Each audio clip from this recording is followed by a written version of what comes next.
My name is Ken Palmisano, and I graduated from the Rutgers School of Social Work with my MSW in August of 2018. Yes, social workers in general are absolutely essential.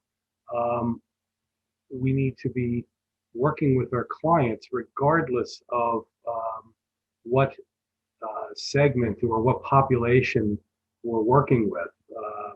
In the public, we need to be able to assess how well a client does or doesn't know how to access resources, or if they have any knowledge of what resources are available to them. They may have nowhere else to turn, and they need somebody there to be supportive of them, not enable them, but to be supportive of them and to empathize and to, you know, give them some affirmations and help them on this path. Um, Going back to the last question, there are some people that are in the county jail, as in any county jail, that have been sentenced, and perhaps they have been sentenced to like 6 months or a 364-day sentence. They don't go to state prison, and they know that they're not going to be released to a treatment program, whether residential treatment or outpatient treatment. It's, this is your sentence, this is how long you're going to be there for. Well, that's another avenue to where we as social workers can help them and work with them as a counselor, as a therapist, and work with them on any number of different issues they may have in your life. When you're working in substance abuse, and especially in the jail system, the addiction doesn't happen in a vacuum. It affects their families, and everybody around them, all their loved ones.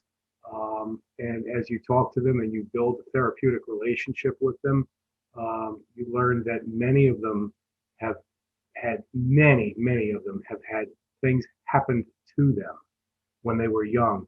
And I think that's an important thing is learning about trauma-informed care. There's so many of our clients that have had trauma and things you just could not imagine. And it's not isolated incidents. It's like, it's not uncommon for me to hear like, well, my father was never in my life, or my father died, he was murdered when I was a little child, or, I grew up with my grandparents. I was abused, whether physically, emotionally, sexually.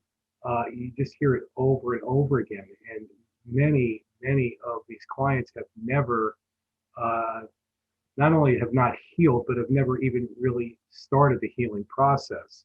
So in many of the cases, I'm doing triage and getting them into a treatment program where they can get that help and deciding, what program is best suited for them for their particular circumstances, but also for recognizing those that are going to be with us for a while, and if they want it and are willing to, seek help, to be there for them and continue that process while they are in the jail system.